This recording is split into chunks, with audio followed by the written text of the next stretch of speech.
episode number 85 of the 3 Count Out podcast. Jesus Christ, we've done 85 of these motherfuckers?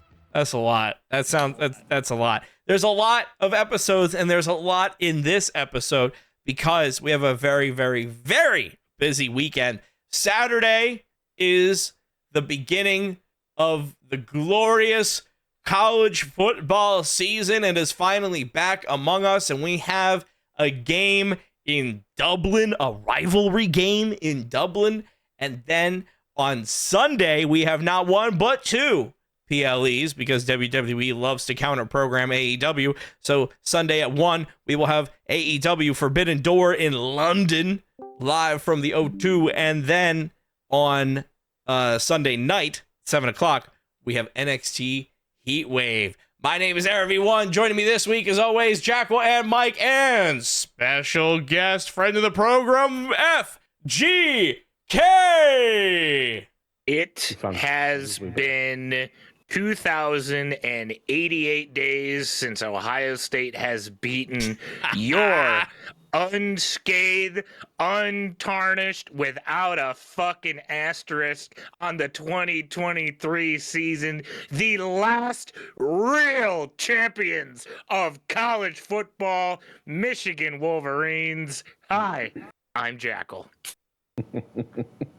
Oh, come on. $20 million, that's like, what, $5 to them or something? You know? They can't buy a snap Jump wrap change that day. Darn it. They didn't pay for their roster, though, Mike. They didn't pay for their championship. Oh, no, they didn't have to. Oh, and apparently Dave Bautista here as well. Oh, the number one wrestler turned actor in Hollywood. It's an honor. You're welcome. Yes, I was in Blade Runner. He was the Blade. I was Blade. I was running. Finally good to be de-thawed back. out of your fucking cryo freeze chamber. Yeah, sorry, Welcome. I was in Tahiti. Was it nice? You know what? It's nice, but the best thing about Tahiti is that you can always go back to Tahiti. He came back for one more job. Yeah. Huh? Kevin fucking said, "Oh, this is WrestleMania, and you mean to tell me nothing important is going to happen for the next 4 months afterwards?" See ya. Oh no! Would you look at my schedule? Yeah. Time to go. Time to go check out the other half of life. But football's back. Yeah. WWE, you know. But Yeah, football's back. yeah. Mhm. Yeah. Everybody at Triple Mania wants to bring Alberto Del Woman Beater back. Yeah, I saw odd that take. today. Odd take. Turns out, God. people in Apparently, it's not Mexico that don't hot of care a about take people beating because women. I was looking at the comments and they're like, "Oh, why is El Vikingo getting booed?" And they're like, because WWE is intentionally not bringing back their best prospect, Alberto Del Rio." And everybody's like agreeing with this, and I'm like, "So this isn't a hot take. Y'all just went, no, that didn't happen. He good wrestler, and nothing bad happened." Like, what? He wasn't even that good of a wrestler, though. Why the fuck No, does no, anybody no, care? He really I mean, wasn't. Come on, he only gave like 2 people concussions. He botched a bunch of spots. He beat, I think, more women than he won championships. Yep. What's not to yeah. love? Right? The best That's part a about win, Alberto win, Del win, Rio win. was Ricardo Rodriguez. Oh yeah. And that's not saying much. Yeah. But the best part of Triple Mania was seeing Microman go 1-on-1 with the giant Omos himself, because I did not expect Triple Mania to be free on YouTube yet again. And it really was a damn good time. And just that moment alone made that viewing experience entirely worth it for me. Yeah, I Is didn't almost know- like the first big guy to really get himself over in all of WWE. Not be the first over big guy, but the first big guy to get himself over. Do you count Andre? No, because he was pushed to the moon by Vince.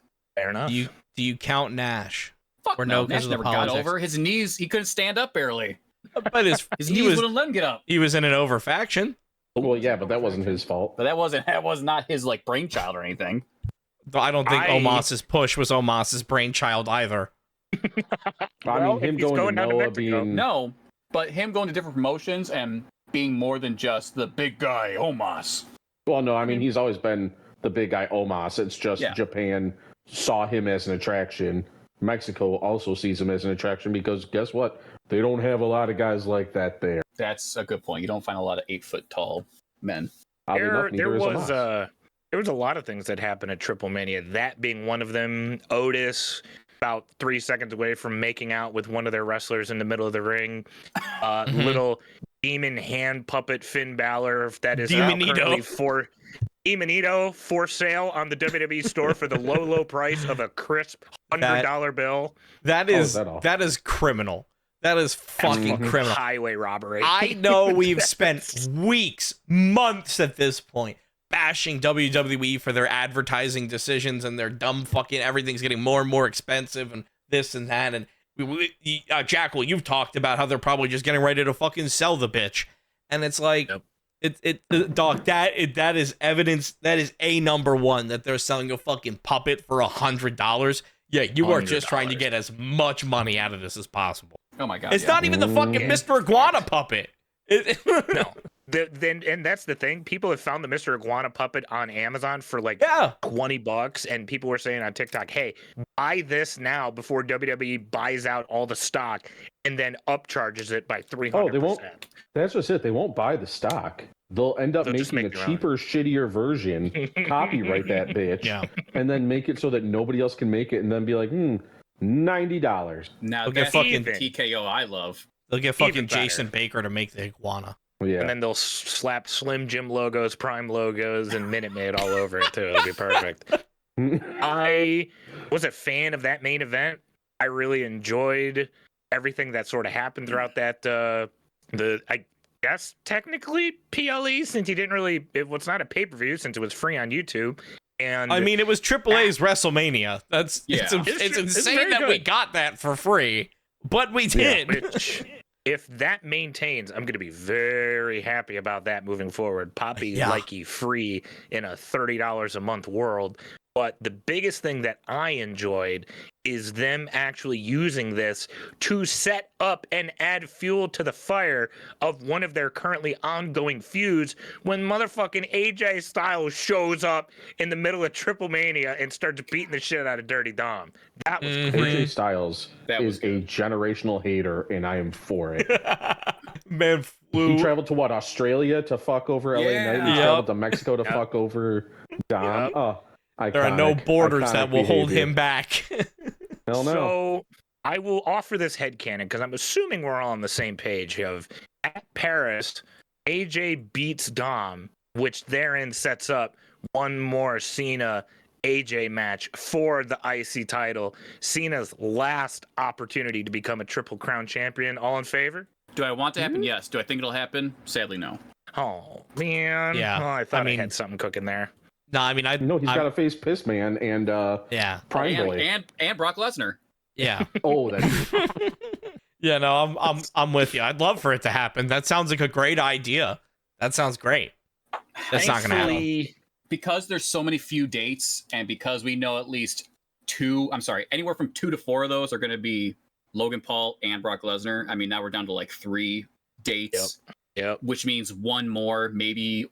I don't know if it's gonna be Orton. I'd love for it to be Edge, but no, I don't see it being AJ as much as I'd love that. Tons of people now are talking about it's possible that John Cena's last appearance may not even be his last match.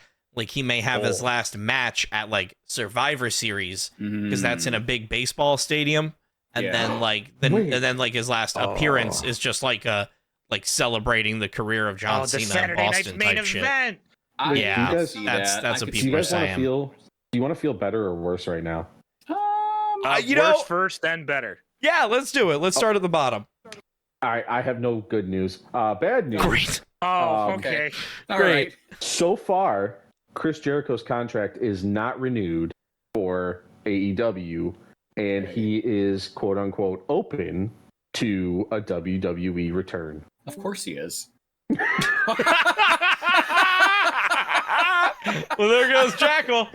I've never had a more definitive answer than hearing that.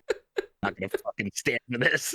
I'm not. That was the end of the podcast. I would not come back after that. But since it's the beginning, I'm contractually obligated to. I do not want fat fuck learning tree old man Jericho back in the WWE, dude. Oh my God. He said that during an interview, and I almost threw up. The only way I will allow him to come back to the WWE is if he comes back, goes in the Hall of Fame, and never wrestles ever again, ever anywhere else for the rest of time. I feel like he's definitely gonna do at least one. That sounds fine. Like just come back in the Hall of Fame and then go away. Chris Jericho is going to be like fucking Ric Flair. He's going to be 80 in there, fucking Big Judas, baby. He's going to be in the fucking nursing home, and people are going to be like, yeah, all right, Grandpa. Sure. What if I become? We're going on the Rocky Jericho cruise. Judas in my ibuprofen. Oh, I mean, Eric, for God's sakes, like you were even at the AEW show screaming at the top of your lungs, "Fuck you, Jericho! Fuck you!" And they muted you at every single time you had said that. And I think your sentiment is shared with a lot of other wrestling fans. So I don't know how good of a move that is, but with the recent moves by TKO, I'm really not going to be too surprised by it. Oh, just God, like no. How, Big Jim was moving around inside somewhere, and now someone may have to relinquish her title here in about an hour.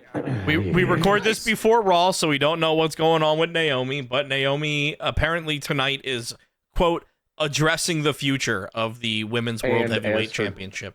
As her dad said, buckle up, it's going to be something big or whatever. So she's going to say, I'm preggers, I'm going away. Here's the title. Okay, bye. Yeah, I don't think she's going to do like a Becky Lynch emotional hand it over, I fully There might be a main event. I fully support somebody, going to make a family. That is awesome that they can do that. But doing it right after you win a fucking belt just seems so wild. Like, that's how you celebrate it? Well, Babe, I won a belt. Man. Put a baby in me. Listen, sometimes it's not always planned, He said, Big Jim on screen, no yeet. Big Jim in the bedroom, no condom. It kind of works. Oh, I bet he's Big Jim. Hey, now, easy.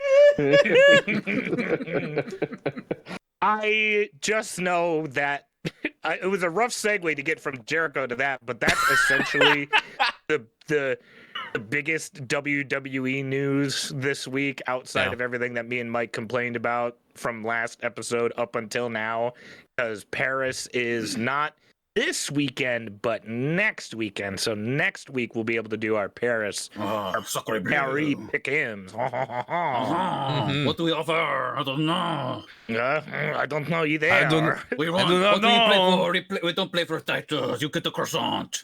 In French, nothing matters. No titles matters. Go fuck yourself. Everybody sucks. You get the white flag. But I heard that there was some other ongoings in AEW or TNA, fellas. I don't know. Hold on. Before we get into the AEW, there is this weekend NXT Heatwave. So there is something going on in WWE. There are a couple matches that we should talk about. One of them is just a singles match. No title on the line for some reason, but kind of the passing of the torch of the It Girl in NXT. Jordan Grace versus Blake Monroe, who used to be Mariah May.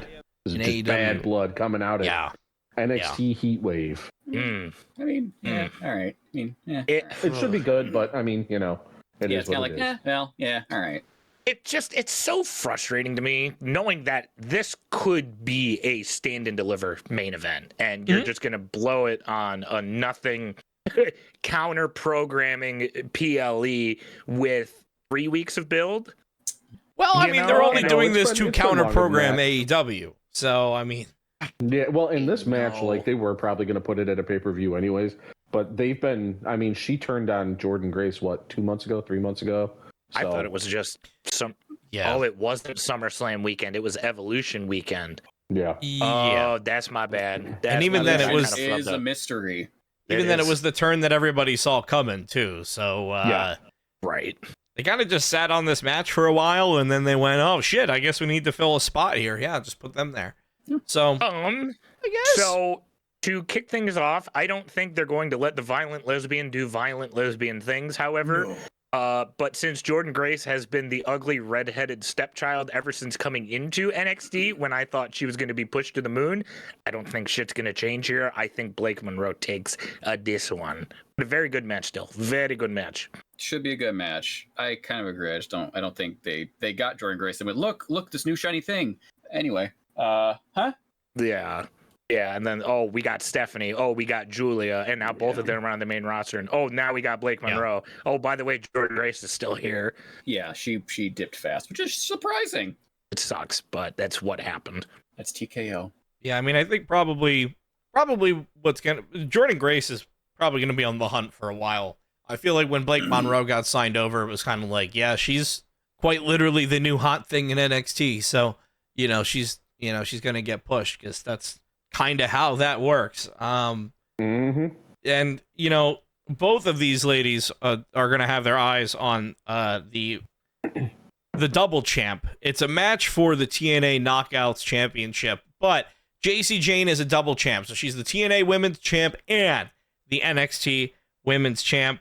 It's going to be JC Jane versus Masha Slamovich and Ash by Elegance, who you may know as Dana Brooke, right?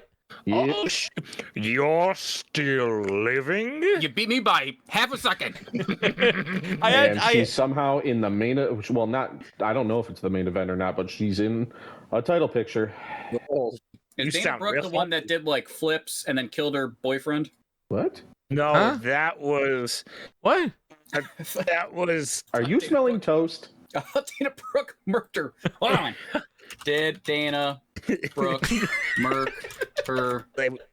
I can hear your fucking clicky clacks. Hold on, it's thinking. Did you specifically type Merc as well? I did. Reports confirmed that Dallas McCarver, the boyfriend of W star Dana Brooke, died August 2016. Authorities found no indications of foul play. So she didn't. Oh, dang it! All right, so she got off. She got off. The gloves didn't fit.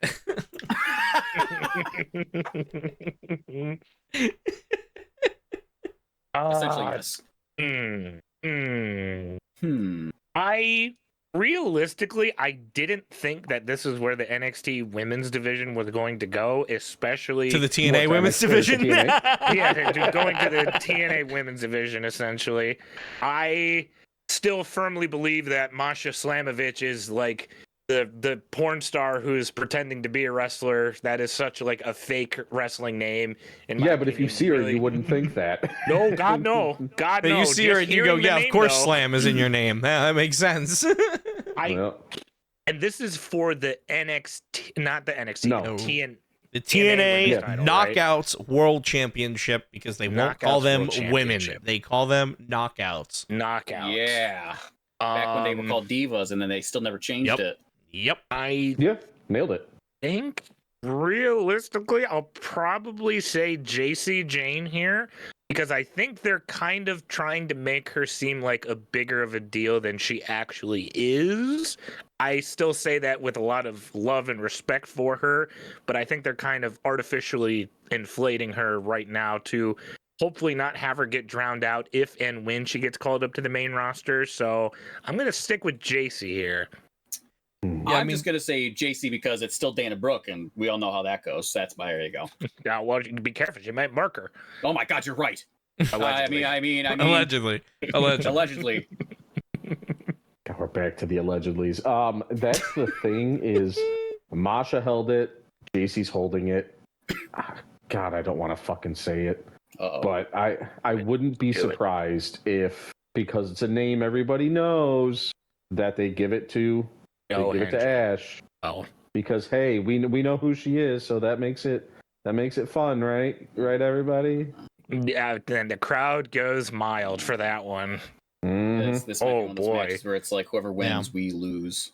Yeah, I mean, if JC Jane wins, I'm still happy.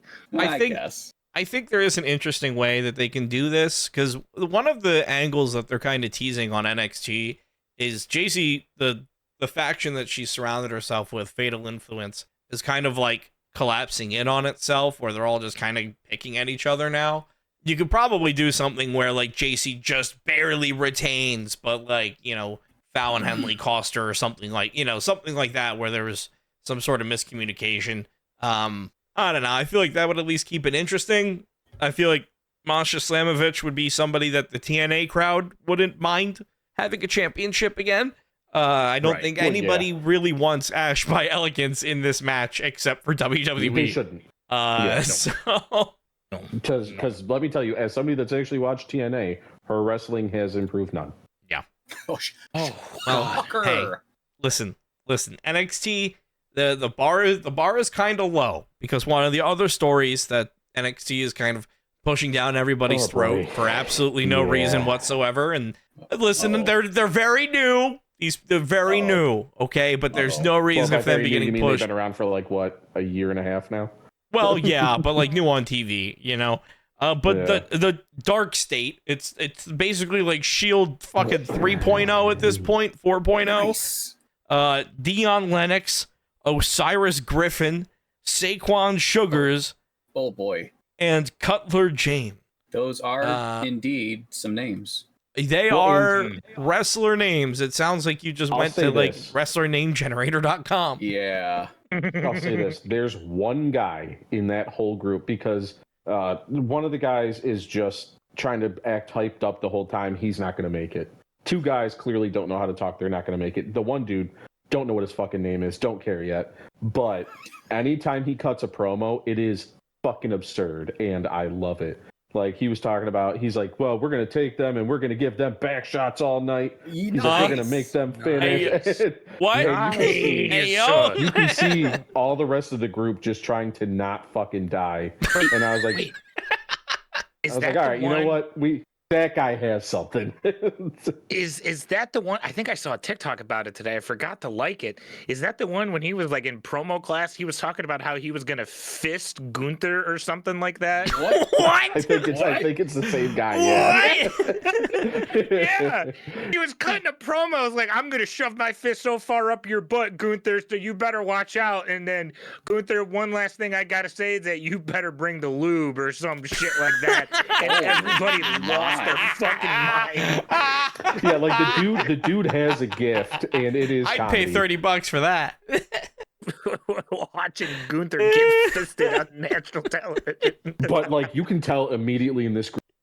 Don't get me wrong, a couple of them are very athletic, but he's the only one that knows how to actually coherently be on a microphone, and he is going to leave the rest of them in the fucking dust. Talks about butts the whole time and lube. Oh boy! So bring their match, pray tell. Can I get they're in a just tag team match for the NXT Tag Team Championship, going up against Hank and Tank. Hank and Tank. Oh, I know Hank and Tank. Yeah, we remember them from Mania weekend. Yeah, those are the whitest white boys ever. You remember who they are, but you don't remember what they did. Nope. They put the cracker in Cracker Barrel, if you know what I mean. Yeah, they do. Yeah, and for some reason they have titles. Oh, boy, yep. That's right. Yeah. Yeah. I think out of, you know what, I don't get very many chances to say this on a podcast and actually mean what I'm about to say. So I'm going to take this opportunity. Give me the fister. Give me the fister, please. That's not a sentence we get to use a lot. I'm happy that I got to hear that. Understood. Anybody else want to get fisted or? I don't know if they take the titles off of Hank and Tank this quick. I say that, but then again, they are a team that look like transitional champions. So you know what? Give me Dark State. Yeah, I mean, there we go. Double fist. Listen, with the push that Dark State is getting right now, they definitely are the favorites. I would like to see Hank and Tank become more than just the goofy guys that are also strong. I feel like this entire run, it's just been like they get like a variety of segments to do each week, but it's like, where are your matches?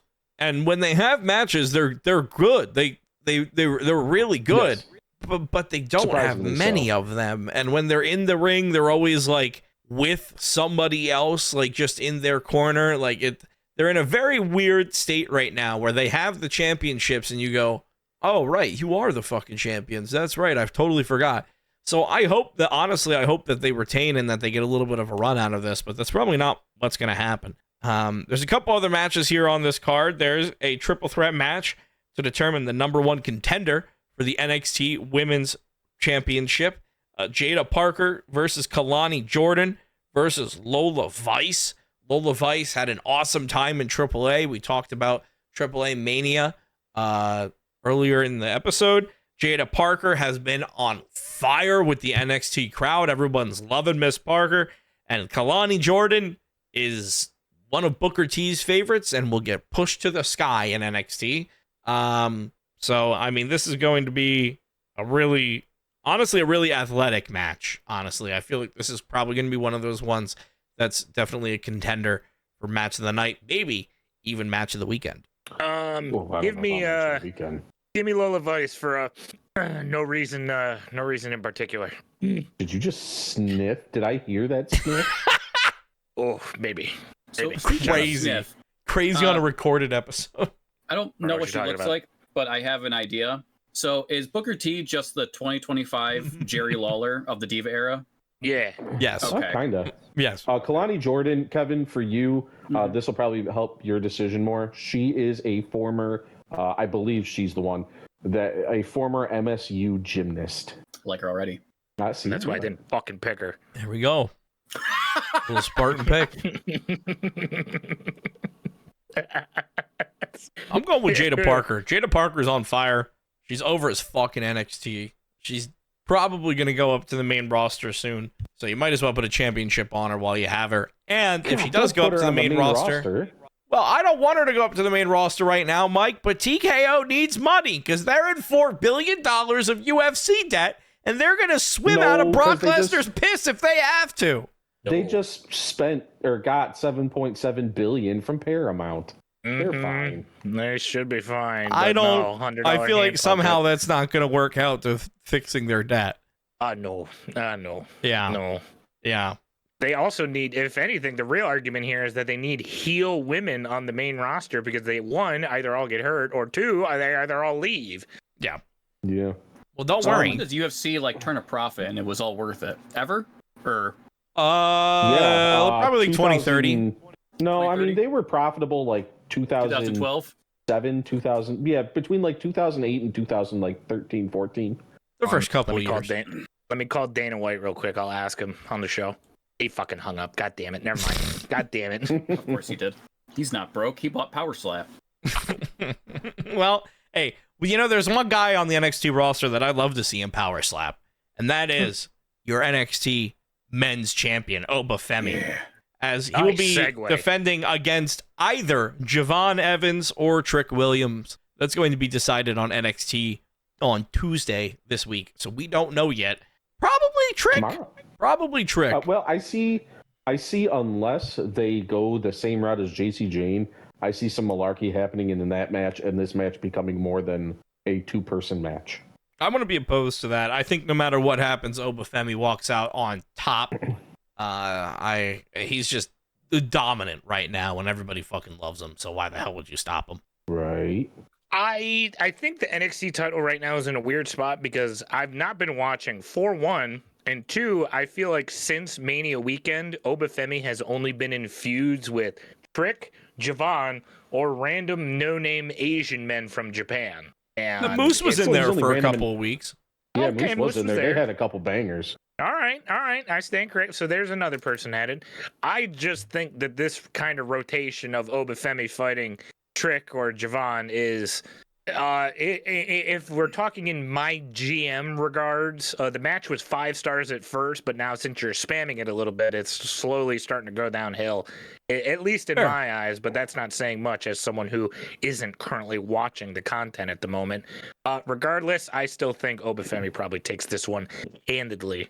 So the only thing I know about Uber Feminine is once he loses that title, he's going to go up to the main roster, and he's going to become the 10th man in line for the U.S. title. So like they might as well keep this title on him because as soon as he's shipped up, he's going to be. You're never going to hear his name again. No, we will. He'll just be the new Gunther, but on probably like SmackDown. God, you think so?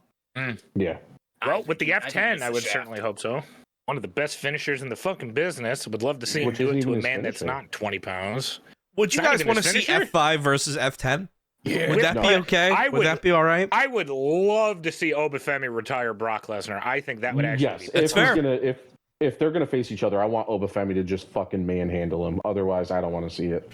Well, I don't want to talk about Brock Lesnar too much because I know it makes people click off and look for alternatives. And thank God we have those alternatives, because not only do we have NXT, but we also have AEW Forbidden Door live from London in the O2, sold out, maximum capacity.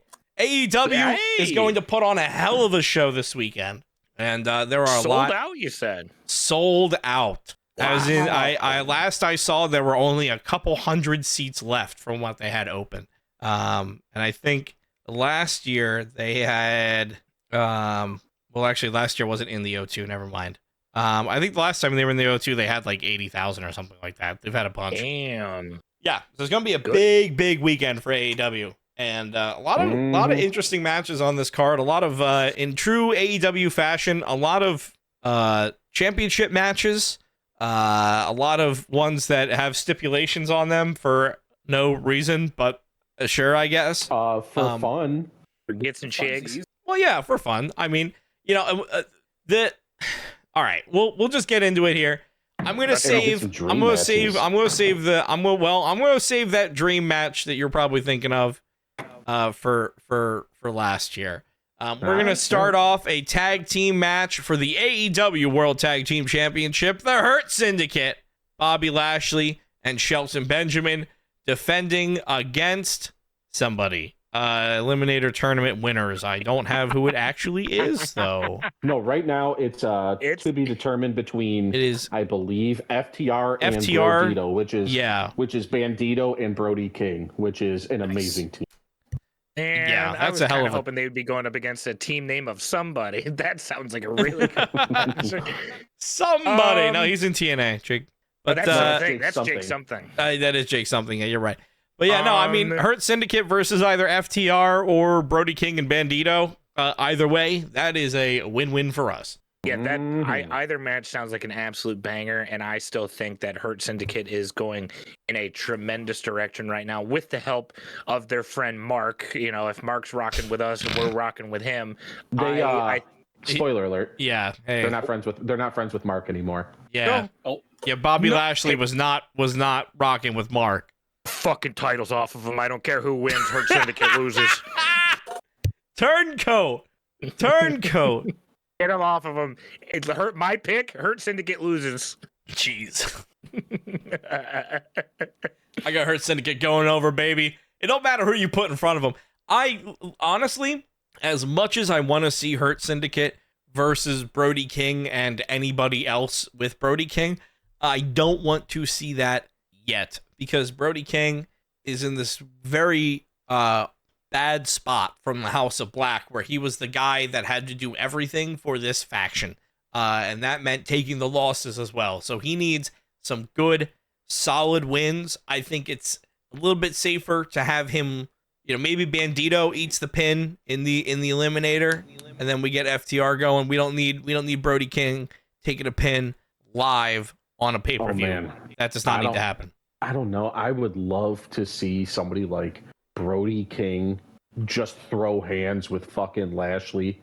Shelton German suplexes him. He pops up, throws Shelton, something like that. I would like to see that. And if they could take the gold off the Hurt, I would be okay with that too. That would be like, if they face FTR, I want Lashley and Shelton to win. But if they face Brodito, I want Brodito to win. Kev, you got an opinion? Yeah, give me Brody. Fair enough. Big scary man. It's gonna be a hell of a match. It's gonna be a hard hitting match, no matter who wins. Oh, yeah. It's definitely gonna be one that you're gonna want to watch. In my opinion, this is what I would open the fucking show with, because this is gonna set everybody up to just have a great time. And a great match that could follow that is a singles match for the AEW Unified Championship. Because remember, we had the Continental and International Championship unified to the Unified Championship. So one less belt, but still being defended nonetheless. Your champion, Kazuchika Okada, defending against Swerve Strickland. Swerve going after a belt that he's never had the opportunity to go after before either belt. He's never gone. And apparently AEW has clarified something, that apparently the unified belt, while one belt, is still the lineage of both championships, and they're still going to do the Continental Classic. And if the Continental Champion does not, or if the unified champion does not win the Continental Classic, then the belts will split again. That's just confusing. In my opinion, I think that gives you a very clear step forward for Swerve Strickland. Okada has had these belts. Okada has had the International Championship for a while.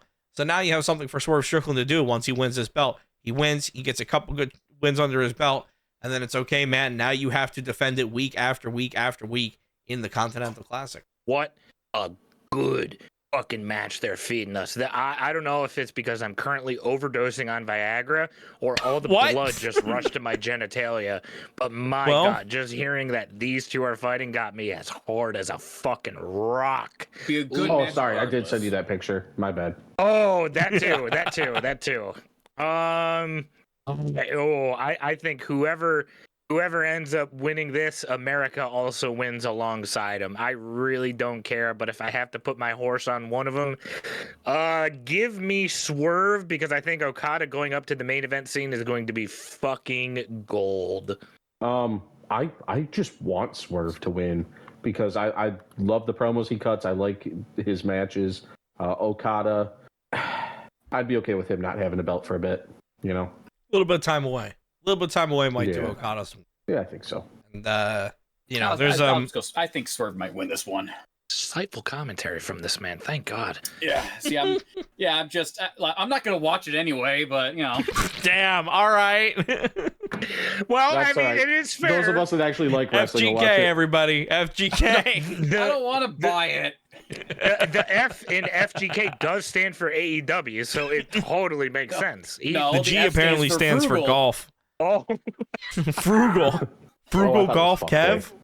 I would say the F would stand for something else, but we're currently live right now. Well, hey, you know, two people who know what the F stands for. Timeless Tony Storm and Athena. So true. That is actually Nice a segue. phenomenal segue. They are in a singles match for the AEW Women's World Championship. Athena got this from the Casino Gauntlet contract that she got. Athena is also, I believe, undefeated in Ring of Honor. Yeah. And is on a Roman Reigns-esque run of being the Forever Champ, which is a well-earned nickname. Yeah. I believe her title is on the line at some point this week, too. Good for her. So, if she loses that, I'm assuming that means she's taking the other one. She's taking Tony's strap off. Well, hey, after that Mercedes Moné match, you got my money. listen. Timeless Tony Storm's gonna. Who knows what she's gonna do after Mercedes? Chin up, it's out, and watch for the rubber cock. It's perfect, darling. Whoever loses, I win, because this is a fucking dream match of mine. Good Lord. I've been a firm believer of Ember Moon moving over to Athena. Timeless Tony Storm has absolutely captivated me ever since she came out publicly and said that she was like blazing up with cheddar cheese with the Rizzler in the locker room at All In. I am in love with this fucking character. I'm in love with Athena. This match is going to be great. Fuck your NXT triple threat. I think this has the legs to be match of the weekend. I think realistically, if you want an actual pick 'em, I think Tony Storm probably wins here. Oh no, sorry. Athena wins by disqualification, because I have a gut feeling Sasha Christ is going to get involved to set up a lovely little triple threat down the line. Well, that made me sad. I know, but that's also Tony Khan we're talking about here. Kind of hope not. I want to see Athena just fucking. I don't care if Athena loses her championship this weekend and walks in needing to win something, or if she walks out 2 belts. I don't care. I want Athena to win. I think this run that she's on is something that's very... with Roman Reigns, it was like, okay, WWE is like forcing it down our throat to a degree, But with Athena, it feels like the fans actually want this to keep going.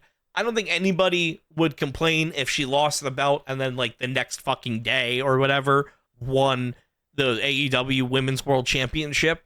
But no. I think definitely if you want to have her hold both belts, I would honestly say Athena can do it over fucking JC Jane, if we're being honest. True. So very true. I'll take Athena. But, Jackal, you mentioned Mercedes Moné, Sasha Christ. She does find herself in a match this weekend. So she may not be running into this one. She is in a 4-way match for AEW TBS Championship. And, this is what happens when you have, like, fucking, 7 belts, 8 belts? This is what happens. Yep. You get a bunch of people that want you at once.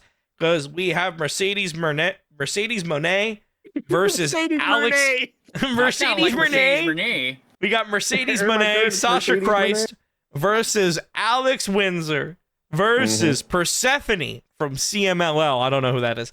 And TBD from Stardom. We don't know who that 4th spot is going to be, but it will be somebody from Stardom. Well, she's a guy, so. Listen, I think there's something here that the only AEW name that's been announced so far for the AEW Championship is Alex Windsor, who recently debuted. Well, I guess not recently debuted, but has recently gotten a push. It helps being no offense to her because she is fantastic. Helps being Will Ospreay's girlfriend. Yeah. Well, she's been there for a while. She's been waiting in the wings. She's been somebody who's been AEW adjacent. So I think it's her time here to take this TBS championship. I think Sasha Christ again has 7 or 8 belts to the point where she's wearing them as fucking entrance attire. She's making fucking like skirts and shit out of them. Dog, we can take a belt off Mercedes and no one is going to care. I don't even care that she has the belts. So honestly, let's put the TBS championship on somebody who's actually going to defend them. I don't know if it's because I've already pre-gamed before the podcast or if just her name is so unknown to me that I already have forgotten it. But you said the only other AEW name in this match outside of Sasha Christ. Yeah, I'll follow you on that one. Yeah, sorry. Alex Windsor! That's her thing. She says her name like that. Daddy might already be 3 or 4 drinks deep at this point. There's a 3 counting out draft coming up tonight, and Daddy might be stressing a little bit. Mm-hmm. Give me Mercedes Moné. Mercedes Moné. Give me Mercedes Moné. I wouldn't be surprised if she wins, but give me random Stardom girl. All right, bet. TBD. All right, my favorite call. Ted Big Dick. Huh? What? TBD stands for, right? Oh, Ted. I think he said head. Head Big Dick. And I think this match, all these other matches that we've talked about have had a lot of heavy hitters, and this Mercedes Moné, Alex Windsor, Persephone, and whoever else from Stardom kind of just lacking here a little bit in this whole list, and so it's all right, whatever. That's one of those ones though that could be really good. It has the opportunity depending on who fills that spot, and I mean Persephone is a total unknown for me, so it could be somebody who's gonna fucking kill it. I have absolutely no idea. But, speaking of loaded matches, Kyle Fletcher, your AEW TNT Championship, put out a challenge. Yeah, him and the Fletchlights. They put out a challenge to New Japan, and he said, send me your best. And who did they send him? Hiromu Takahashi. Yeah, finally coming over to the United States.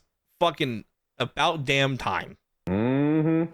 Listen, Kyle Fletcher's definitely going to still win this, but it's going to be a banger of a fucking match, I bet. Somebody's going to almost die on accident or on purpose. I don't know. But one of those moves are going to land and we're all going to go, Jesus Christ. So it's going to be a fun one to watch. I think the Fletchlights here will reign supreme. However, I do think the Fletchlight is going to get used, abused, possibly cummed in, but still, regardless, will come out on top nonetheless. Are we still talking about wrestling? Yes. Yeah, what did you guys think I was talking about? Oh, nothing. Okay, just checking. Sorry. It's between a flashlight and who? Takahashi. Hiromu Takahashi. Ah, yes. So like a high flying dude. Ah, I see. Flashlight versus hentai. Who wins? It's gotta be. It's gotta be. I think we all win, really, in our Whoever wins, we all win. Whoever wins is gonna need a shower. Oh, gross. Give me Takashi Hashinagi or whoever. No, that's the guy who made Mario Kart. Oh, sorry. Well, hey, some names that may be a little bit more familiar to FGK. We'll see. I guess it depends. There's a singles match for the IWGP World Heavyweight Championship. Oh, I love this. I fucking Your love this. IWGP World Heavyweight Champion Zack Sabre Jr. finds himself fucking IWGP Heavyweight Champ. Yeah, baby. What the fuck? String bean, boring ass wrestler made it. Hey, Jackal, what if I told you in the year of our Lord 2025, you could watch Zack Sabre Jr. defend the IWGP World Heavyweight Championship against Nigel McGuinness. What the fuck? Yeah, baby. I love it. With Daniel Garcia in his corner. Dude, this is so fucking crazy that this match is even able to happen. It's insane. A Japanese title being defended by two British guys on a show that isn't New Japan. That is the most wrestling thing ever. That's fucking wrestling, baby. This is Tony Khan going, so what if we got the IWGP? Oh, wait, I'm sorry. It's Tony Khan. So what if we got the IWGP Championship and we put Zack Sabre Jr. and Nigel McGuinness in the ring together? We made a fight. So this is obviously for Tony, it's a pleasure, sir. Giggles, obviously. Fucking give me Nigel just to watch Zack Sabre Jr. lose. I do not like Zack Sabre Jr. whatsoever. I don't think in the year of our Lord 2025 they're gonna put a strap on Nigel McGuinness. But I mean, they might later. It's gonna be a great ass match. I want Nigel McGuinness to win, but Same. Daniel Garcia is also in his corner, and so I think that kind of is obvious of who they're trying to get. There's only one active talent there.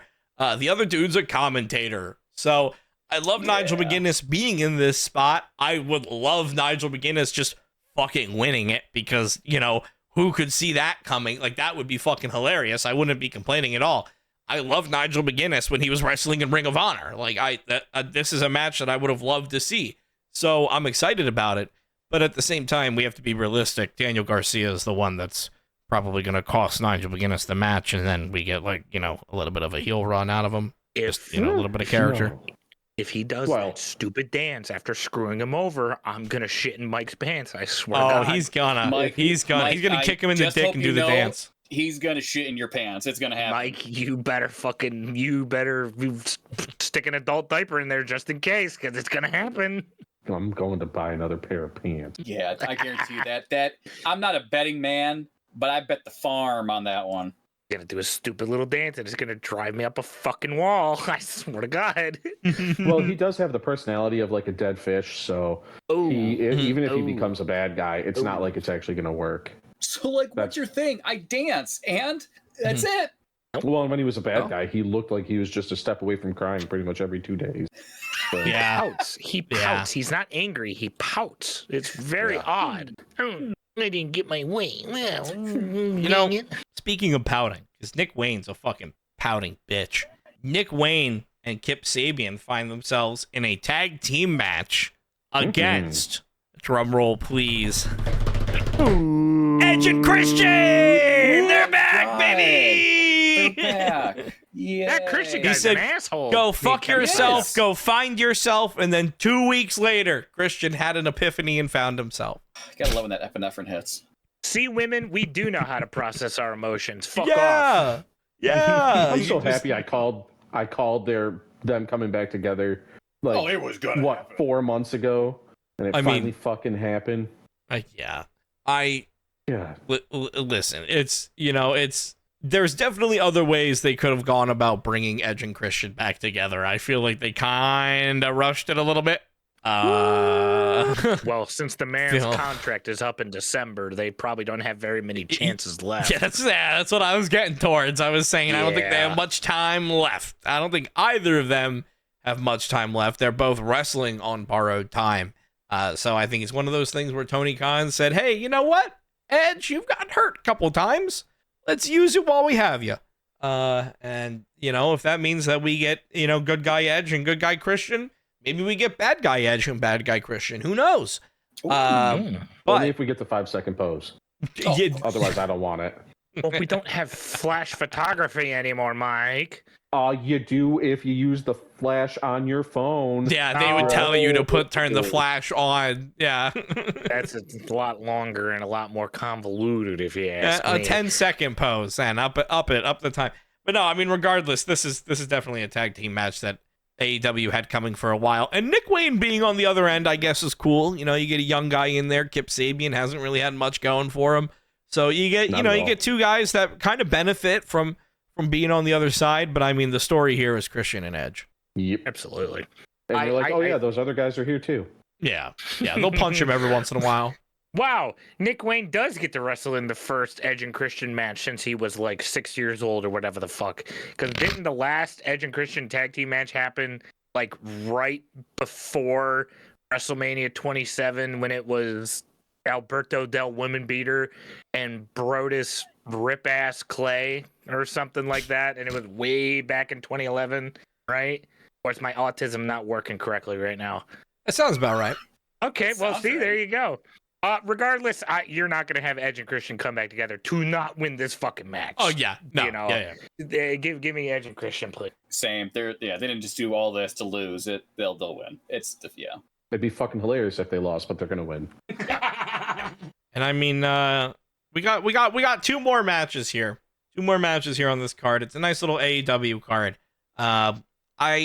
I think they're probably going to pull some co-main event shit here, because once you hear what we have left, you'll kind of understand where I'm coming from. We have a singles match for the AEW World Championship. We have Athena cashing in her women's casino gauntlet, and we have MJF cashing in his men's casino gauntlet, because MJF was suckered into cashing in by your reigning, defending AEW World Men's Heavyweight Champion, Hangman Adam Page.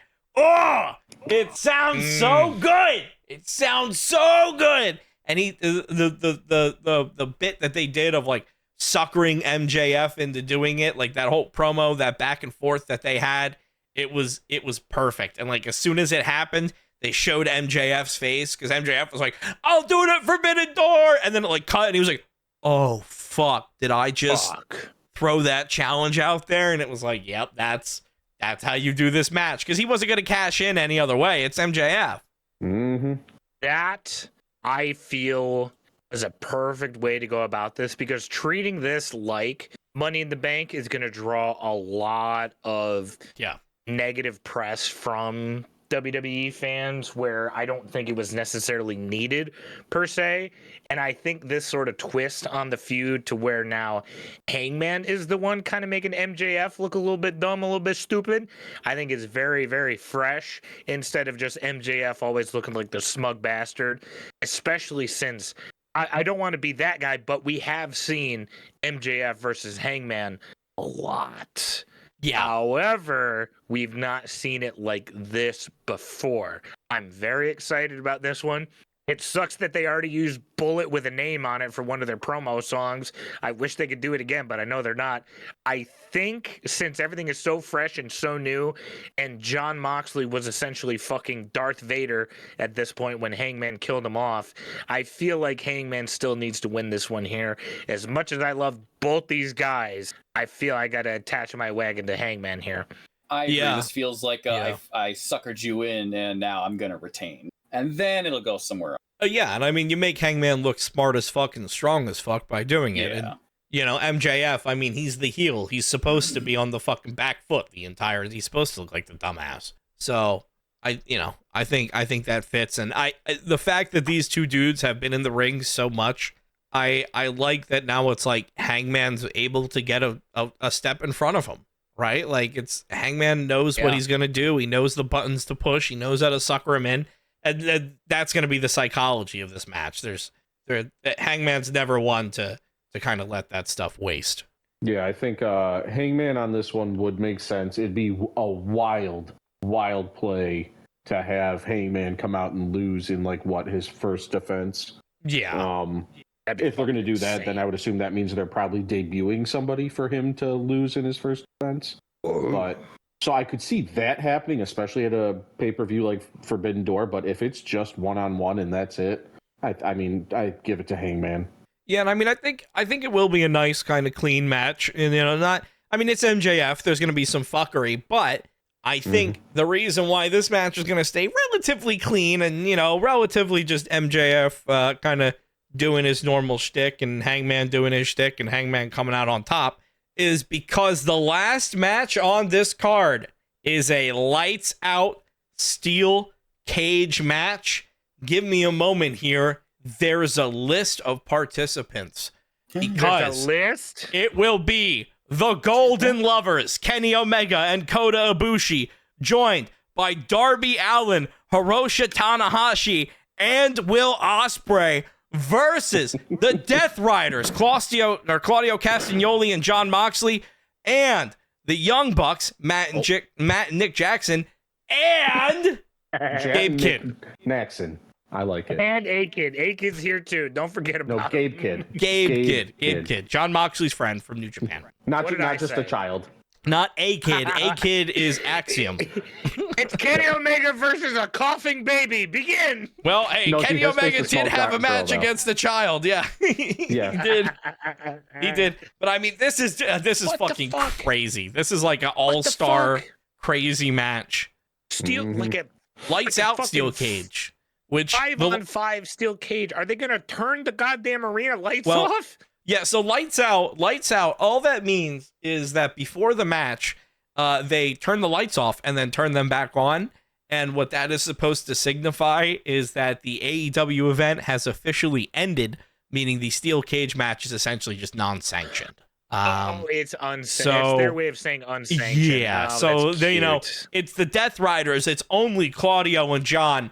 But with Claudio and John comes Wheeler Yuta, comes Marina Shafir. Gabe Kidd's already out there. So it's going to be one of those things where it is not just going to be these five men. This is going to be crazy. This is, in my opinion, this is going to be kind of the reset of AEW, of kind of saying like, hey, Jon Moxley had his thing. The Death Riders had their time. Now we're looking towards these kind of baby faces. We're looking towards a little bit of feel-good moment because AEW realistically is trying to pull over everybody that's disenfranchised from WWE. So it's time to ramp shit up. Yeah, and so I mean, you put on a fucking crazy ass steel cage match. Listen, we all know what Jon Moxley matches are like when there are rules. We all know what Jon Moxley matches are like when there aren't rules. Jon Moxley in a unsanctioned steel, Darby Allin straight up did an interview the other day where he's like, yeah, I saw dead bodies when I climbed Mount Everest. It just put everything in perspective for me, and now I'm not afraid of death anymore. And it's like, dude, this motherfucker's gonna die in that fucking wrestling ring. Were you afraid of it before, you fucking psycho? Apparently. Darby, I just simply asked what your Waffle House order was. I didn't need all of that. I just wanted to know what waffles you can still do that at AEW. AEW is still probably going to have a press conference after this. WWE won't. I think Jon Moxley would throw a fucking chair at you. I think this match, in my opinion, sounds like an Anarchy in the Arena match that is going to be contained in the entirety of that fucking ring. And I think that is a phenomenal idea. Even with you have two guys that are pretending to be former or current EVPs, and they have probably the world's shittiest wrestling merch I've ever seen. But that's okay. That's the merch that you don't give guys who are EVPs, so it totally makes sense. That's the match that you give to a child. That is the match that you give to the Golden Lovers and Jon Moxley and all of these other people involved. I see why this is the co-main event, allegedly, or whatever. We'll find out on Saturday. Probably. I mean, when this comes out, you'll find out in about a couple hours. I think that you probably have to give it to the faces here. I feel like AEW for the longest time has kind of been under a very top-heavy heel run for the past year and a half almost. This is the Death Riders. because of the Death Riders, and boy, oh boy, that great white T-shirt merch, although it has now been outclassed by Mark Briscoe saying MJF has a pickle for a cock or whatever. MJF has a tiny pickle. I think the face is taken here. I think this match is going to be fucking amazing. And man, WWE really just kind of needs to lay off with the counter programming, because with this being the main event and looking at the entirety of this card, I see where you guys were coming from. This show is fucking sexy. Well, and here's what I think with WWE, right? I think honestly, they're not trying to win the weekend. I think they're trying to just take away whatever views they can from AEW. Like, they know NXT isn't going to be anywhere as close. But then again, I think they're doing it at different times. So it's like you can watch both, but NXT Heatwave just sounds so flat compared to some of the other NXT events they've had. So, I don't know. Well, what do you pick, though, Mike? Who's your pick here, bud? Will Ospreay's group. Come on. Yeah, I mean, it's easy. I just want to say, I fucking love the you mentioned the EVPs, Matt and Nick. I love gimmick right now. Love what they're doing. Yeah, when the screen only lifted up a couple inches and Matt had to fucking roll under the screen, I was fucking dying. I love the Comic Sans font. I love the fucking. I love the music that sounds like it's fucking Def Rebel music. Like, it's so, I mean, I obviously, now we're starting to see the repercussions and they attack Justin Roberts or whatever. Listen, I love what they're doing, and I think they should just keep them in this gimmick for a while, because honestly, it kind of is like when they come out and it's kind of the same thing as Orange Cassidy, where it's like he comes out and they just present themselves as goofy and they present themselves as willing to have fun, but then the match actually starts and you go, oh, right, the Young Bucks can actually wrestle. They can move. I mean, yeah, it's a lot of super kicks, but other than that, they can move. I mean, they were one of the best tag teams at one time. Well, that's just it. They used to, they made super kicks fun with the super kick party and all that stuff, and then it just kind of kept on going and kept on going. And you need to tail away from that and actually do some other shit, but. Yeah, I mean, I think with having a goofier gimmick, man, it works for them right now, because they were just that stupid ass EVPs for way too long. Yeah, it's something refreshing where now the Young Bucks come out and you don't go, all right, well, they're going to win because they're the EVPs. So, of course, they book themselves in an advantageous spot. You go, well, it's the Young Bucks. I want to see what's going to happen. I want to see their entrance. I want to see their match, so it gives you a different perspective. And that also, I assume, is going to be, because, again, it's lights out, so it's supposed to be unsanctioned. I assume that is going to be the last match of AEW Forbidden Door. Probably. What a card. It's shaping up to be a good pay-per-view. Mm-hmm. That, with how much we've been fed 4 to 5 to 6 match cards over the past fucking 4 or 5 months, god damn, it's so good when a wrestling pay-per-view shows up when it has a little bit of meat on its fucking bones, and it's not 50% wrestling, somehow, some way 60% ads. It's a really nice change of pace. Like, I know this time last year, we were kind of talking shit about how AEW couldn't fill out an arena, but fast forward 1 calendar year from that point, I'm really, really excited that AEW is now offering alternatives, because fuck, man, after a year of kind of the same old cookie cutter WWE pay-per-views, this coming up on Saturday is going to be very, very exciting and very, very tantalizing. Well, I mean, this pay-per-view is on Sunday. However, you're probably getting all of that confused with the excitement on Saturday, because FGK is going to hate that he just left, because on Saturday, boys, it's the start of the college football season. We made it. Yeah. We made it through the longest off-season in sports. We did it. We got half of our content back. We did it. Thank God, thank you, Jesus Lord. We're not. We shouldn't do another hour on football though, but we definitely need to talk about it, because we have a game in Dublin. McAfee's gonna get drunk on ESPN again. Is that what's happening? I really hope that he takes Sheamus with him, because Thank God.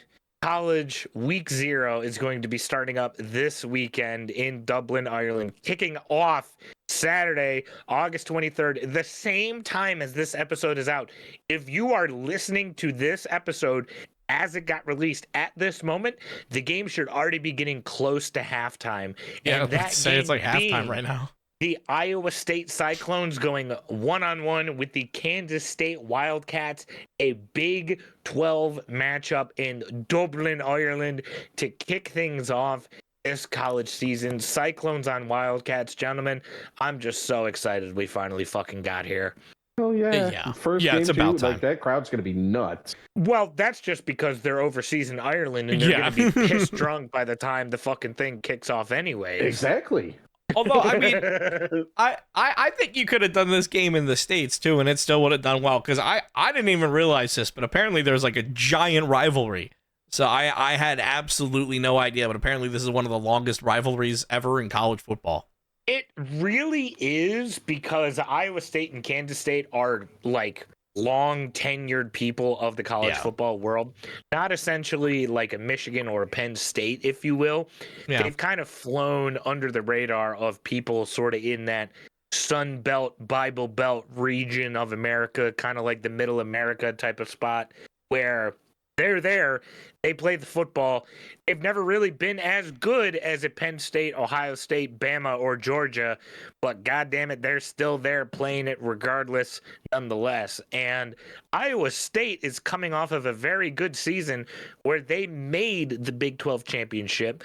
They made the Pop-Tarts Bowl and beat Miami by a single point.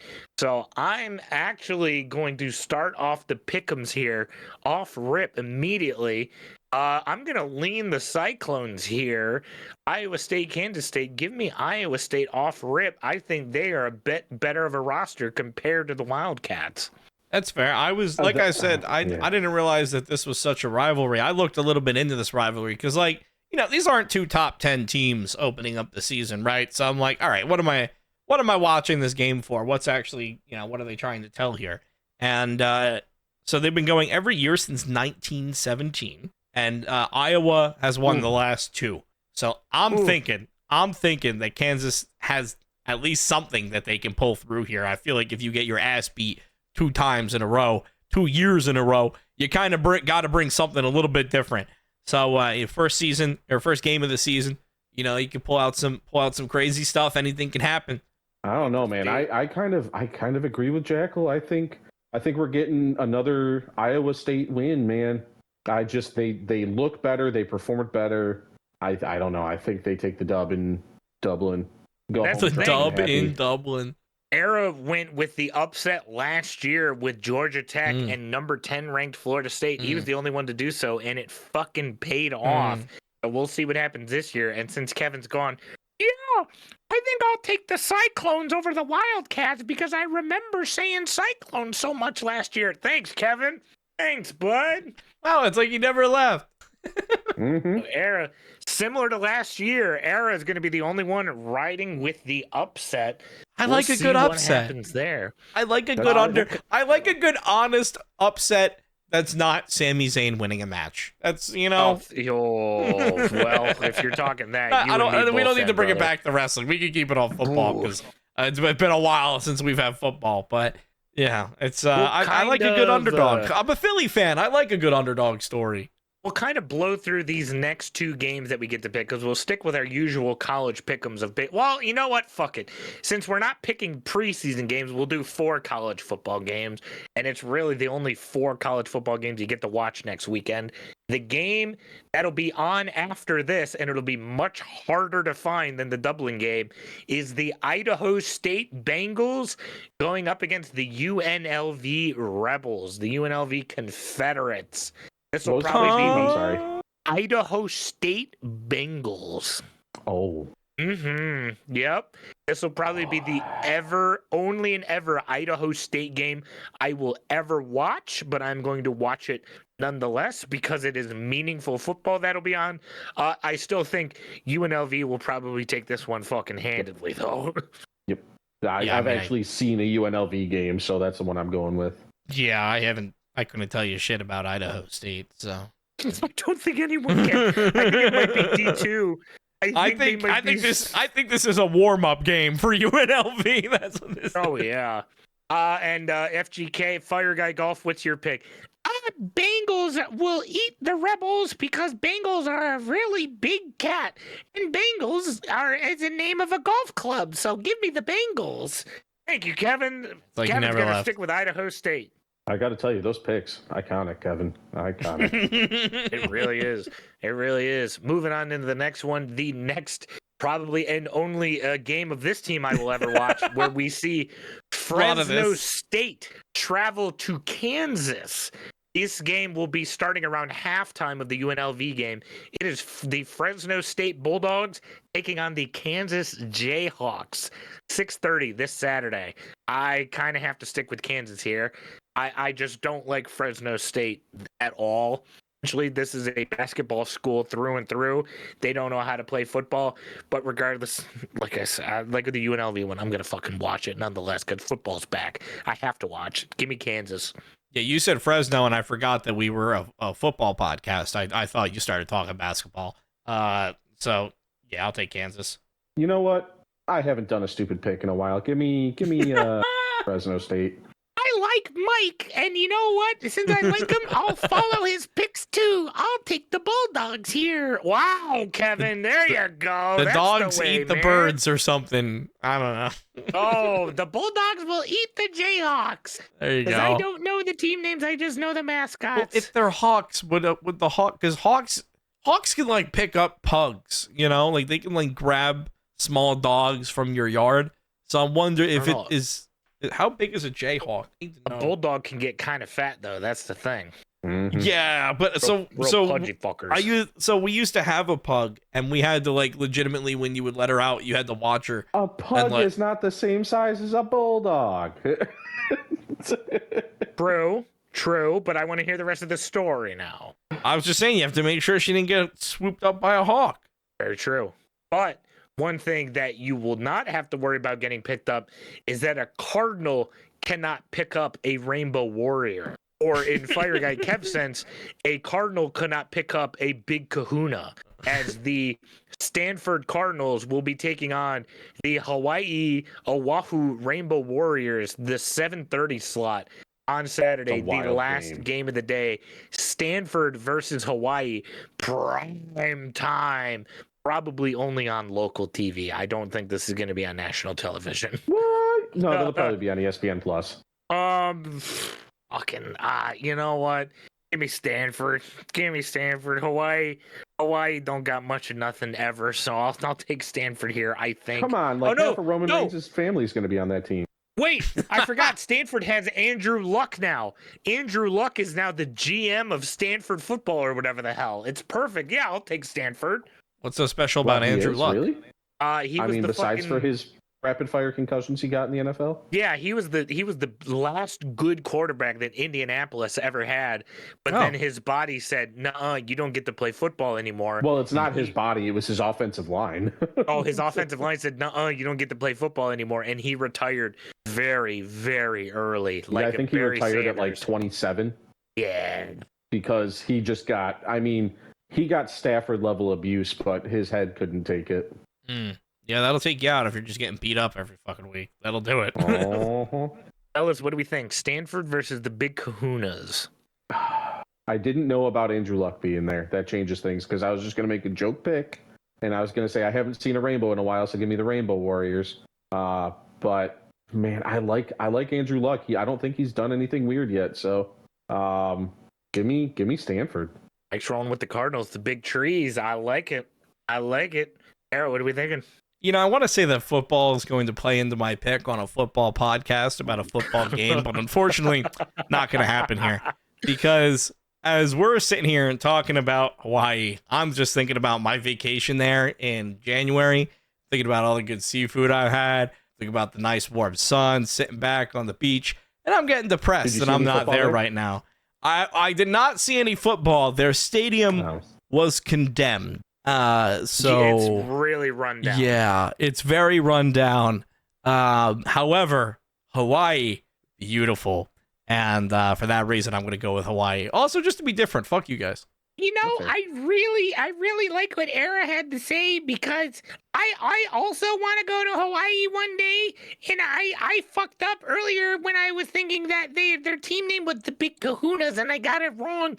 So I want to really respect Hawaii, and I really love Roman Reigns and all the Usos. So I'm gonna go Hawaii here. That's the worst Kevin. FGK impression you've ever done when you said he wanted to respect native culture, huh? Right. Sorry, he was thinking. Oh, come on, it's like he was doing his Saudi accent. He would have done another Indian accent. Damn it, Mike beat me to it. Oh, god damn it. Oh, dodged the bullet this episode.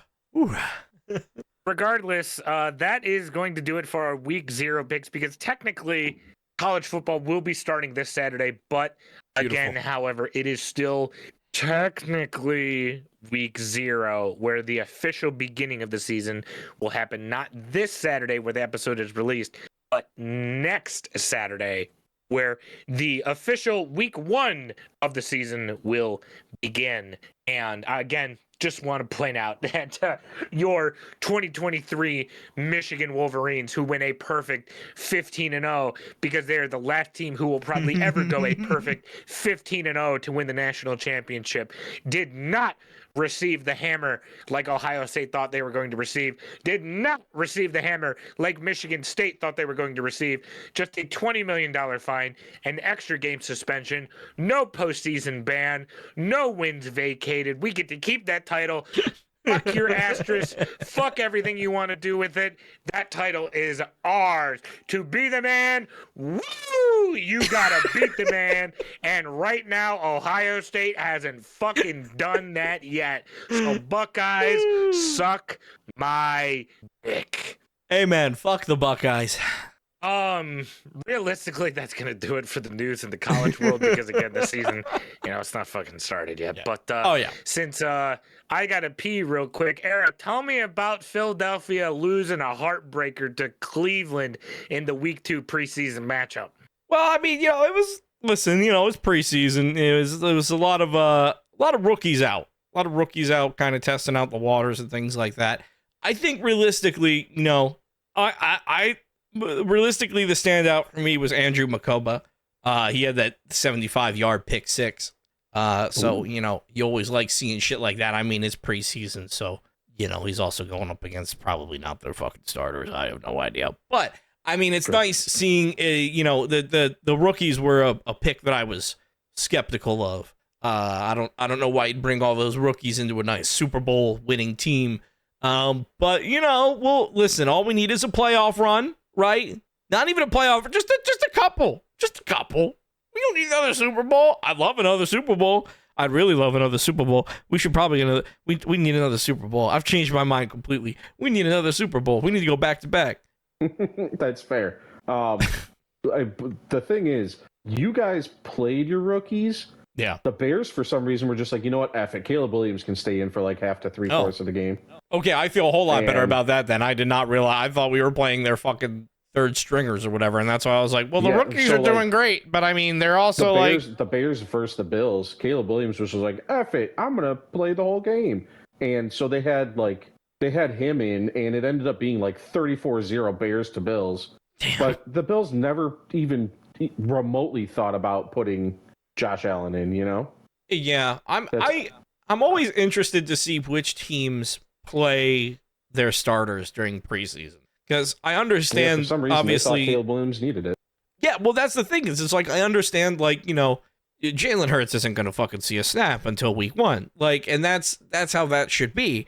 So you get these starters out there, and it's like, okay, why are you out there though? Like, what are they trying to get out of you from being out there? And I honestly, I think some of the times it's just the guys being like, put me out there, man. I gotta lead by example. And then they wind up getting fucking thrashed. And it's like, all right, well, that's what happens, man. But it's, it's the Eagles preseason games. The important thing to know about them is that it's when you will find Eagles fans the happiest, because we don't give a fuck what happens during that game.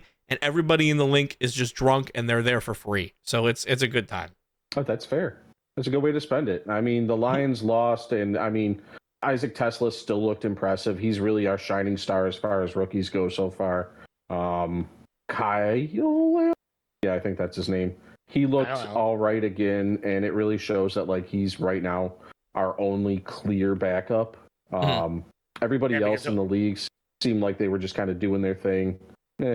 Oh boy, Mike, I think you'll be able to agree with this one. Hendon Hooker looked like he forgot how to play football. Yeah. I don't know. I honestly don't know if he's like slowly giving up because Kyle Allen is kind of the clear 2 right now or what, but Hendon Hooker is not looking like he was when we first got him. I think some of the hope's gone out of him. I think some of the fight. I think he needs to get to a team that is like just desperate for a quarterback, Raiders. And he needs to just play for a while. He doesn't have grit. At this point, he really fucking don't. He really don't, because a guy, goofy ass Kyle Allen, who had a terrible season last year, who had a terrible Hall of Fame game, through the first 2 official preseason games, has been fucking balling. Him and Jackson Meeks, great connection. Him and Isaac Tesla, great connection. The defense, I mean, realistically, they've kind of stuffed Miami, because if opposing team scores 24 points, that's enough to win a football game. Like, that's enough to do, some damage on with an offense. But when your, backup quarterback is coming in, throwing an interception, and we're turning the ball over as much as we are, it's not good. But hey, Lions fans, the world ain't over. As I'm assuming Eagles fans as well, some of them, not all of them. It's the preseason, okay? Mm-hmm. Just because we're losing preseason games. I'm one of them. It's the preseason. It's the preseason. The world is not collapsing and over because we lose a preseason game. It is okay. I always tell this story time and time again. The year that the Lions went 0-16, we won every single preseason game. We went 4-0 in the preseason. So the preseason does not matter. But chill the fuck out. If we lose regular season games like that, I'm gonna go to jail. If the season looks like that, I'm gonna go to jail. And you know what? When the regular season rolls around, that is actually extremely warranted. Preseason, I know. I cannot agree with you there. Some other preseason games that wrapped up around the league: the Titans backups beat the Falcons 23-20. The Seahawks backups knocked off the Chiefs 33-16. The Colts backups lost to the Packers 23-19. Followed by the worst halftime show of all time, where the this is our Colts, this is our team, we bleed blue, was the halftime show, and the Colts turned around and fucking lost, which I find quite fucking funny. Oh, Lord. The thing I wanted to talk about here is that Daniel Jones was the best player on the Colts in that preseason game, only going 7 for 11 for 101 yards, and that was enough to be the best quarterback on their roster. When both hard. It's not hard. It's not hard. It's like him and Anthony Richardson are both trying their damnedest to make sure the other person gets the job. Well, and Anthony Richardson is just such an underperformer that, don't worry, it'll probably end up being Danny G. Yep, good old Jay. Danny Dimes. Yeah. Patriots knock off the Vikings 20-12. The Lions end up losing to the Dolphins 24-17. The Browns end up losing to the Eagles. The Eagles end up losing to the Browns 22-13. And this game was enough for them to decide that Joe Flacco is going to be the starter out in all Cleveland. Their games before 8 p.m. And God, even Mike, the picture that you sent that the Cleveland Browns official account posted, fuck, Joe Flacco just looks. God, tired. That man looks tired. Yeah. He looks so tired. He hasn't had his nap. I don't know. He needs his Metamucil and a nap. That looks like a different kind of tired, though. He looks like he looks like, like I'm looking at this picture and I'm looking at his eyes, and it just looks like he's thinking like, why me? Let me die. I think he just wants to. I think he just wants to retire, and they're like, "Well, he Joe, did we retire, need and then you." He came back. I know, yeah. And he's like, I want to go back to like sitting on my couch and like doing nothing. And they're like, but Joe, nobody can throw a fucking football. You don't understand, man. And he's like, well, I barely can I. And they're like, yeah, it's good enough. It was just nice sort of watching these things from fucking home, but now I got to be back here getting hit again. Damn it, it sucks. Well, I mean, he literally throws like he's playing catch in his backyard. Yeah, because he can't throw faster than that. Yeah. He legitimately can. His arm will probably pop out of socket if he tries. I was thinking about something, by the way, because I know we're getting close to wrapping up here. And there is another part of the football season that's approaching. For most people, it's probably happening this week. The Minnesota Vikings hiring male cheerleaders, and for some reason the internet loses their mind, even though male cheerleaders have been around for literal years. The Eagles have a male cheerleader. But I was talking more about the fact that it's fantasy season as well.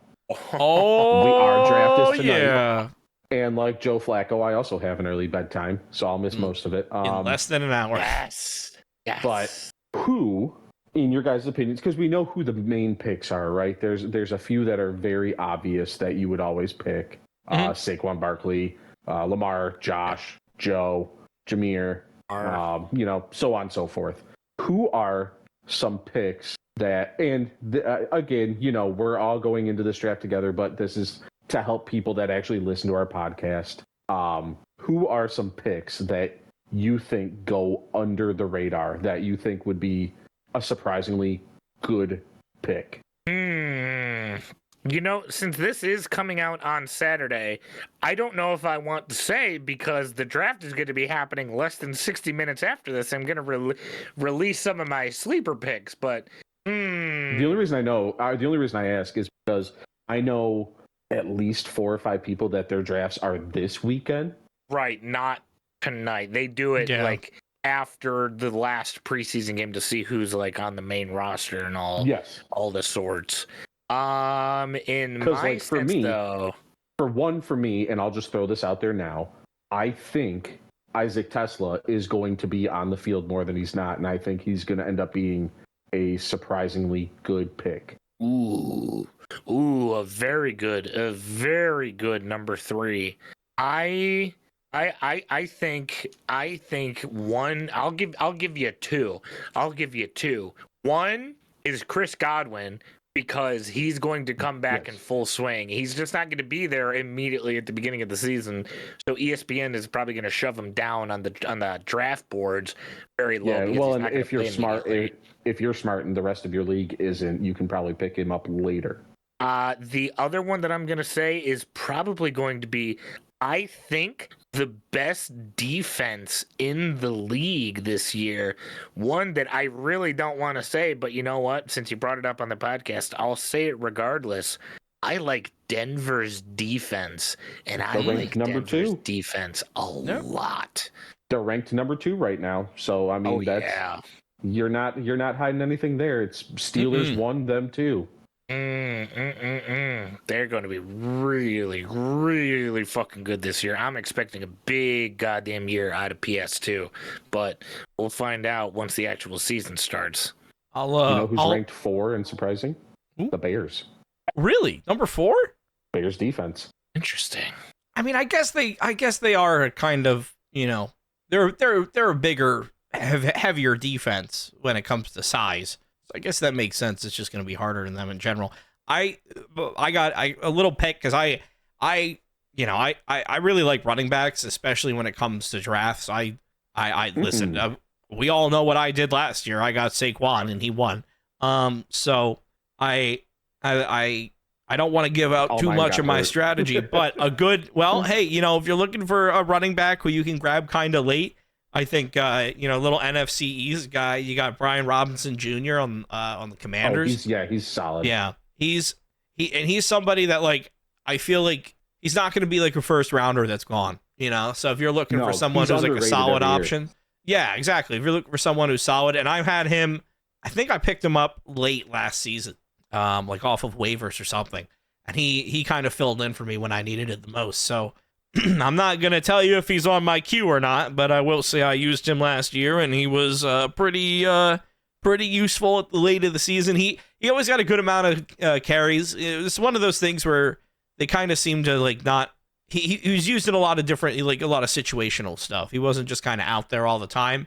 But when he got carries, he was fucking trucking through people. Well, that brings me to another running back. One that I believe is a starter now, but it always surprises me when they don't really talk about him. Kenneth Walker III. Ooh, yep. I mean, that man has worked his ass off, and they're just kind of like, oh yeah, well, whatever. It's like, dude, this guy has been just constantly like on top for the Seahawks, doing, being their main guy, and they're just kind of like, When he's healthy, he is. He played about 60% of the games last year, but that's where I think if you can get a 1-2 punch of him and Zach Charbonnet, the RB2 in Seattle, that's where I think you're in the money, because I am in the firm belief, and I also do still have sour grapes from last year, because fuck you, that's why. I don't think goddamn Sam Darnold is going to be worth a shit at all in Seattle this year whatsoever. no, hell no. So, take that I would say no information. offense to him, but I don't mean it. Oh, see, now we can say that we're like a fantasy football podcast as well, because this is going to come out before some people do their fantasy drafts. We did it. We talked about fantasy. We did it. Very nice. Good segue, Mike. Yeah. Other than that, week 0 this weekend, starting right now while you're listening to this. Week 1 of college next week. Week 1 of the NFL in about 3 weeks at the time of recording. So by the time you're hearing this, it'll be in about 2 weeks for the week 1 of the NFL. Other than that, we're chugging along as planned, baby. It's all coming together. Well, gentlemen, we got a draft to do later tonight, and I think if people want to listen to that or see that, they should follow and subscribe. And I'm curious, because I mean, at the time that this comes out, we've already gone through our draft, but I want to know in the comment section. Let me know who you guys are going after, and maybe if there's some names on there, maybe we can pick some up through waivers and stuff like that. And see if we can make them work. I would love to hear who other people are picking on their teams, like who they think their sleepers are. Yeah. Yeah, no, I mean, and everyone's going to have a different perspective, because there's always like one guy on your team at least where you're like, yeah, this guy, he could do something. So we'll see. And I mean, fantasy is always one of those things that it's going to be around for a long, long time. And we're going to have a lot of fun this year with some fantasy football. And, if you want to support us and you want to support our endeavors and you want to, maybe give us a little bit of monetary support, you can do that by heading over to w.gg and using code 3COUNT. That's the number 3, COUNT, 3COUNT on checkout to save yourself 10%. Like I said, make sure that you are following us. Make sure that you are subscribed to us. If you've listened this long, that means that you definitely enjoy us. So go ahead and leave us a 5-star rating and let us know in the comments below who your sleeper picks are for this fantasy season. If you want to find more of me, you can find me over at twitch.tv/EraV1 or at youtube.com/EraV1Music. If you enjoyed the things that I said, you better believe I'm going all gas, no brakes. You got what I mean? Over at twitch.tv/Jackal Joker or youtube.com/Jackal Joker, where we are quickly approaching 7,000 subscribers. If you didn't enjoy the things I said, don't worry. You could find me at, I think, tiktok.com/golf, Fire Guy Golfs. Fire Golf Kev, I think it is now. Fire Golf Kev. Golf Guy Kev? It should be Golf Guy Kev or Fire Guy Golf. Any combination of those names, I think. TikTok.com/those is where you can find me. And if you like me, download this, repeat it, learn our words and our voices, and then go ahead and pretend to be me while you do phone sex jobs. Because why not? It could be fun. I don't know. It's what things are people into. And if you don't like me, that's okay. I am 3,000 of Jackal's 7,000 subscribers. Yeah. Fuck. Yeah. He botted you. Like the Like the big bucks, yeah. Well, I say I pay him the big bucks, but realistically, it's just paying the electric bill to keep all those bootleg computers on and running on my videos. It is so many. And by the way, the fumes in here are crazy. It's and okay. all of a sudden, I am getting. It's okay. It's okay. Real. Wait. Hold on. Stand your feet. Okay. Here, I'm gonna move. I'm moving. Yeah, you guys do whatever you need to do. I got my gas mask on. You do whatever you need to do. Kevin already passed out in his podcast chair, so I'm just gonna move him right behind you. All right, Mike. When you fall backwards. Okay. Well, on him. Okay. Yeah. We'll count for you. I'm falling. Damn. Jesus, oh my God. Kevin sounds like he's made out of plastic. Good Lord. Oh my God. He's got glass bones and paper skin. Fuck. Wait, Jackal, why don't you have a gas mask on? Why am I the only one that's got this on? Whatever. I'll count it. All right. 1, 2, 3. That's it. Ring the bell. Oh, there's nobody. There's nobody to ring the bell. That's weird. Normally the bell rings, but there's nobody to ring it this week.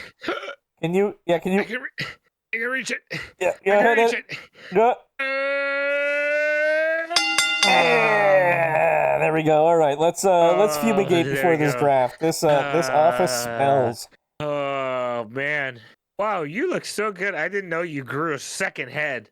Huh?